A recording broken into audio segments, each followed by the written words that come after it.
Hey, what's going on, y'all? Welcome back to my page. My name is Albert Gorman of Dama Film and Photography, and if this is your first time here, please hit the like and subscribe. And if you've already been here, then you already know how it gets down. In my last two videos, I spoke about the A7 IV and the A6700, which is filming me right now. So if you want to learn more about those two cameras, please go watch those two videos. And if you like the image you're seeing on the A6700, then this is it right here. But for this video, we want to talk about my main video camera power horse gem, any other good things I can say about it, the FX30, man. Let's just speak about a few things. Like, just looking at it right now, there's different mounting points on it. A lot of cameras don't have that, so this is a real cinema line camera. It is an entry point for Sony, so there is big brothers to it, like the FX3 and the FX6 and whatnot, and I guess the FX2, but I wouldn't, I'll pass on that one. I just stick to the FX30, FX3, and the FX6. Again, you can rig this thing up to give yourself a real cinema line kind of camera, cinema kind of feel to it. But for me, I like it stripped down. I don't actually use this lens on it a lot of times. I use crop sensor lens on it, like the Sigma 17-40, 1.8, which gives me equivalent about 24-60 on the full frame. So that is like my go-to, and it has like internal zoom and it doesn't externally zoom like this. So that lens with this body is my go-to, but combo a lot of times. But still speaking about this camera, a lot of the good things about it is it actually has an internal fan. So I don't know if you can see it right there, but it has an internal fan. So I have been on shoots where I use this thing for like 12 hours, man. 2 days, we shooting 2 different days, like non-stop, and it had never, ever has faulted me. It never overheated, my files have never been corrupted, and it's just been reliable. And you know what?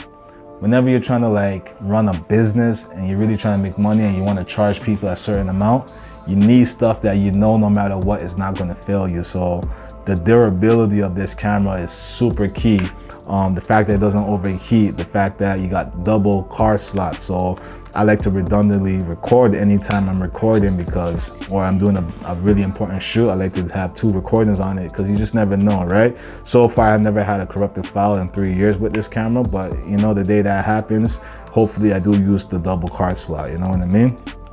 Also, it does give you a huge, I don't want to say huge, but it gives you a big HDMI port. So some cameras have a mini one. This has usually a regular size one. So it's just more secure whenever you're using it to put your monitor on it. And like I said, whenever you can rig it, you can even use these 2 mounting points right here and then have your top handle and then put a monitor on it and still keep a simple rigging, you know, scenario over there. So I love it for that. It's very customizable, you know what I mean?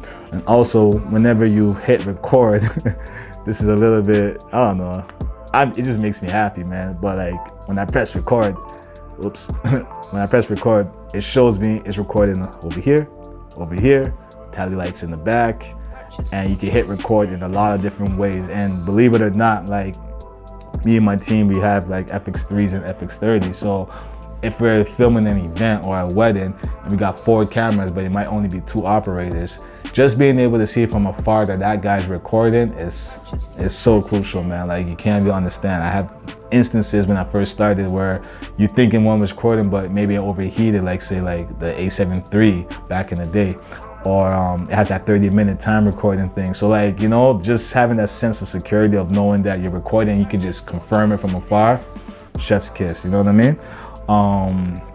Another thing about it, it's 6K. Let's talk about the image. So it's a 6K sensor downsampled to 4K. So you got extra crispy image.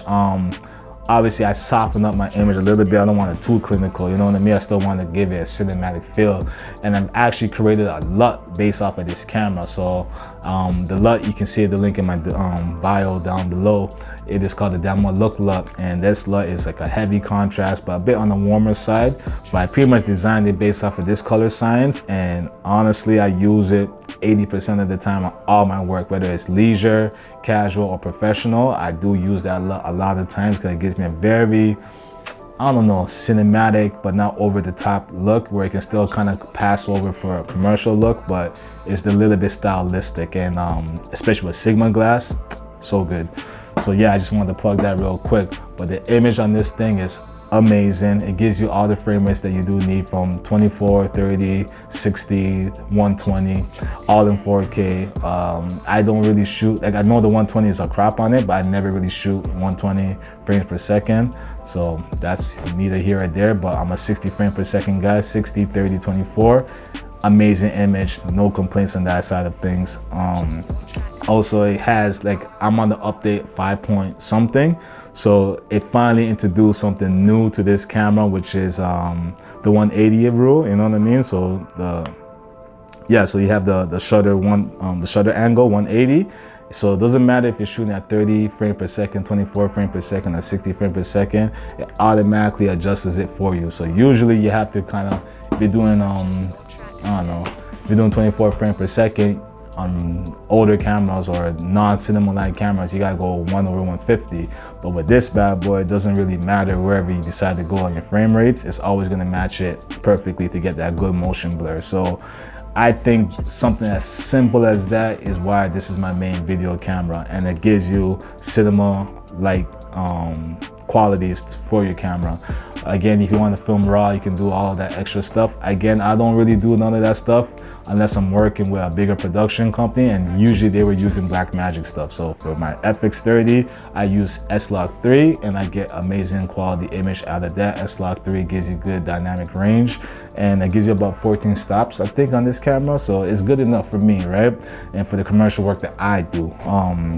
So yeah, just to kind of like tie up everything, I think I got most of the stuff that I really wanted to say, but it pairs up well with the big boys, and it could also be an A cam. So it could be a B cam, C cam to a FX6, FX3, and it could easily be an A cam, which it is for me a lot of the times. And I pair it up with my 6700 as a B cam, or the A7 IV as a B cam. So again, it's a super versatile camera, and I think every Sony shooter that obviously has the budget and the means for it should actually have an FX30 within reach or within their arsenal, because it's just what it is. It's just a power horse, workhorse, solid camera, no complaints from it.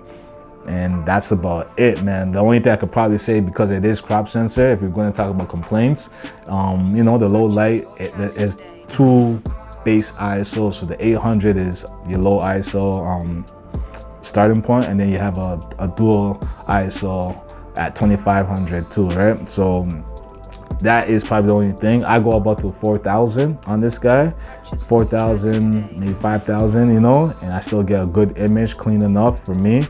But I do have a lot of lights, as you can see, to just kind of light up my scene. And even if I had the FX3, I'll still get lights, because I want to shape my image.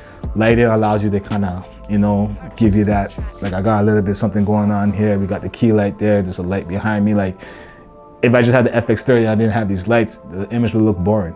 So it's not even about, you know, obviously it's great for low light scenarios, but in general, buy lights, man. Like, different kind of lights. It's just gonna make your quality go up so much more than you actually believe, you know what I mean? So that being said, I'm not gonna go too long on this. I do want to keep this series about 10 minutes for each video.